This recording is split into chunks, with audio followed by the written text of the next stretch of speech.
Not in 7 years. We have not heard. I have no sign that he is still alive. No indication that he is okay. And I'm extremely worried because there is no reason, there's absolutely no reason at all why he should not have contacted me. I just keep hearing some very strange stories, that really don't make sense. And my greatest concern is that he has a grandpa and grandmother here living in the UK who also have not heard from him for many, many years. And there is absolutely no reason at all why he should not contact them. And there's absolutely no reason for him to stop talking to them. And this basically has made me extremely concerned as to what's the matter with Benjamin? Why is he not communicating? And is he okay? And to be honest with you, what we need, or what I need as his father, is some tangible proof that he is still alive. Whether this is a phone call, what I'm saying to you is it's not good enough for the Norwegian police just to call him and then call me back and say, oh yes, we've spoken to him, he says he doesn't want to speak to you, which is what happened last time. Because this leaves me with no proof or no evidence that he's even still alive. So I need a phone call or something, preferably really a phone call, because I don't think there is no reason. He has never given me a reason, and the only reason that we can find here in the UK is that, very unfortunately, his mother did commit quite a long string of offences here in England while she was staying here between the years 2000 and 2008. And a lot of evidence of these offences came to light after she went back to Norway. And I myself collected a lot of this evidence, and this seems to have upset Benjamin's mother. She's now very frightened and very scared she may have to face prosecution for a long list of offences which she is guilty of. This is trying to cover up an attempted murder, causing GBH to her son. This is hostage taking and suicide incitement. And there's a very long list of offences which his mother is committed, which she is very clearly guilty of. And this seems to be the motivation behind intimidating my son, stopping him from speaking to me, and stopping him from speaking to any member of his family in England, quite simply to stop him discussing evidence of his mother's crimes. But, I mean, at the end of the day, all this amounts to is... Yeah. I've contacted the police many times just to let them know I've not heard anything. It was probably about a year ago the last time. And I call up about once every 6 months, once every year. But the more time goes along, the more serious the situation becomes, and the more obvious it is that something extremely serious is causing this problem, or there's obviously a very serious crime that's been committed here.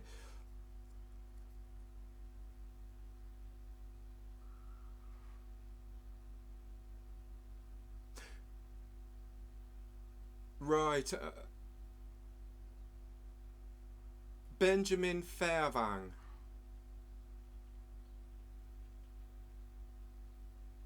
That's right. Yes, Fevang. Fevang.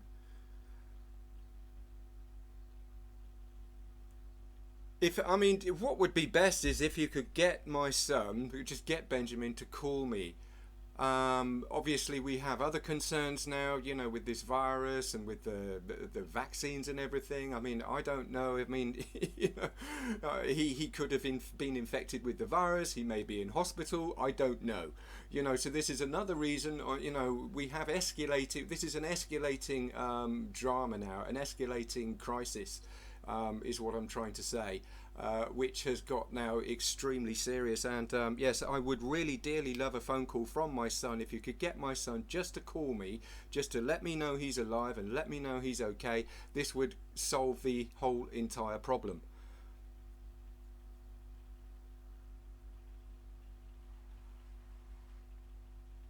Hello? Yeah.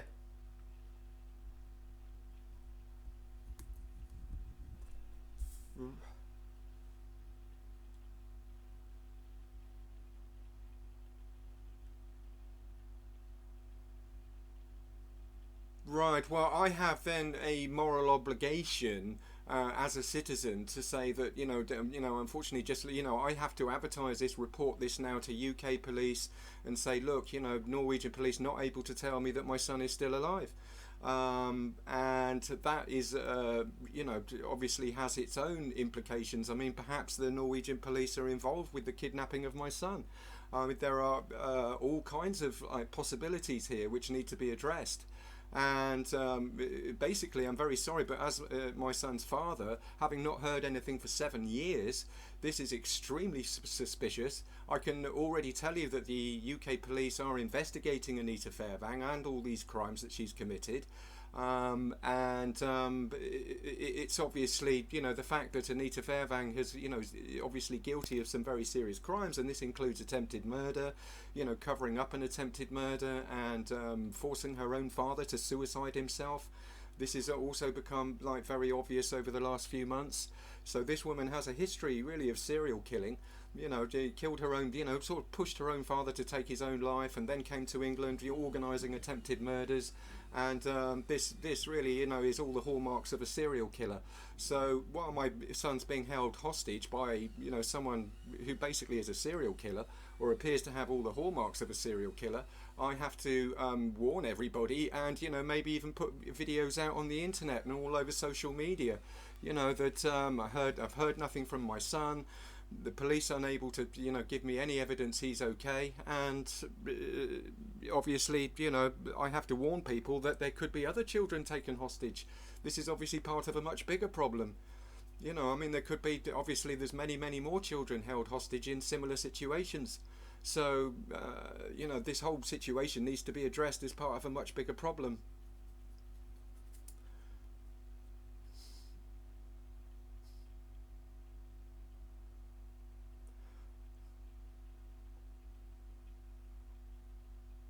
Is the 31st of September 2000. He was born in England, oddly enough, born at Poole. Yeah.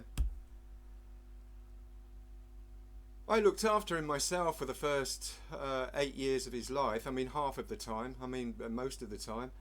So, as a single father, I looked after my son, while I was struggling, in some quite difficult circumstances. And I've never had any other children in my life. This is my only son. So to not know that he's even alive after spending 8 years looking after him in some desperate circumstances is really shocking. I hope you can appreciate.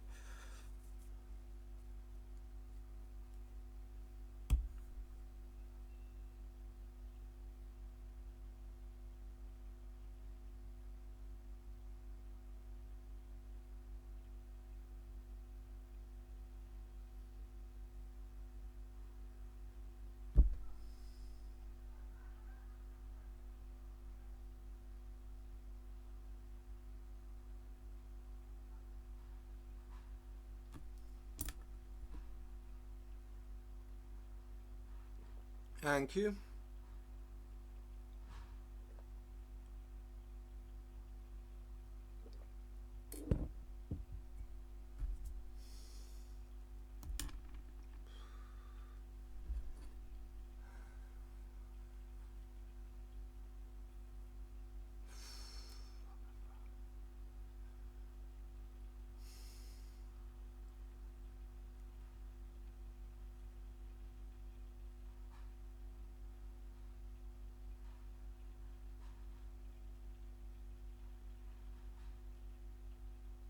Yes, yes, ultimately, yes, this is the only solution, I think, to the problem, which is a very simple solution. I hope you agree.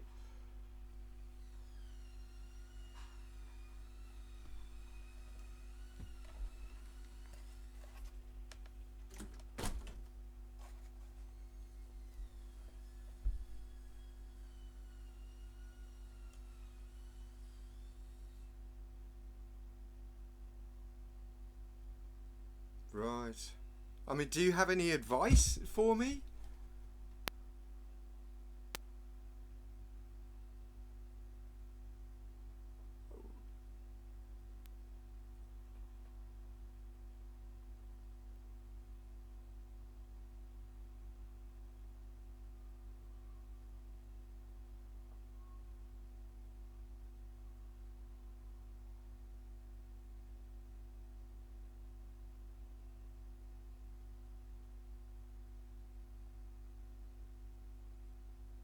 Yeah, I see what you mean.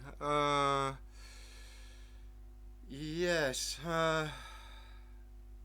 Yeah, I mean, my only concern is, of course, that things are just going to carry on like this. I mean, my concern here at the moment is that my son is being forced to pay the price for his mother's crimes. I mean, his mother has committed a long list of crimes, and she's decided she doesn't want to be prosecuted for it or pay the price for this, and it would be much, much easier if she could get her son to do it.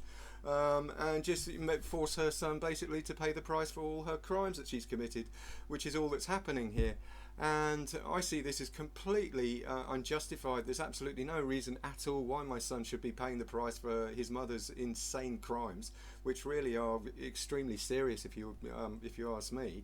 And I therefore feel a moral obligation to free my son. I mean, he's obviously the victim of terrorism and kidnapping and all kinds of things. This is to try and help his mother avoid prosecution for some serious crimes.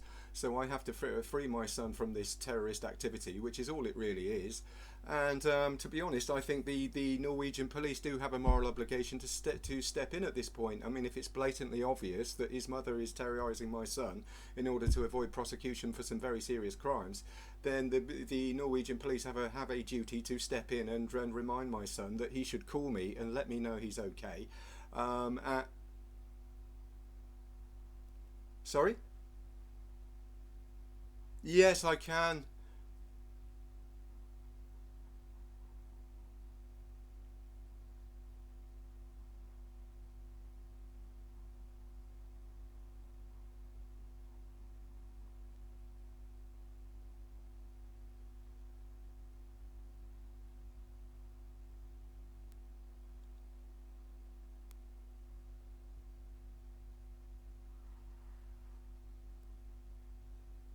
Well, I can make a YouTube video. I can make a YouTube video right now and put all the information in it of the attempted murder, of the perjury, of the GBH, of the hostage taking, and all of this. I'll put all this in a video, put the Norwegian police name on it, and put it all over social media so everybody can see the awful crimes committed here of attempted murder, GBH, perjury, hostage taking, 7 years of hostage taking, holding my son hostage. And I should remind you that hostage taking comes with a life sentence. I'm fully aware. I have studied the law, and the crimes committed here come with a mandatory life sentence in a court of law. You have no right to hold a child hostage in order to help some insane woman get away with attempted murder. This is completely out of order. And I should remind you, this call is also being videoed and recorded for the purpose of legal evidence to be supplied in a court of law, because I am fully aware that the crimes being committed here are absolutely outrageous and need to be addressed in a court of law. And I shall therefore put all of this evidence. Oh, that's fine. Well, I just put all the evidence. Yeah, well, tell me what you want. Yes, yeah, I'm listening.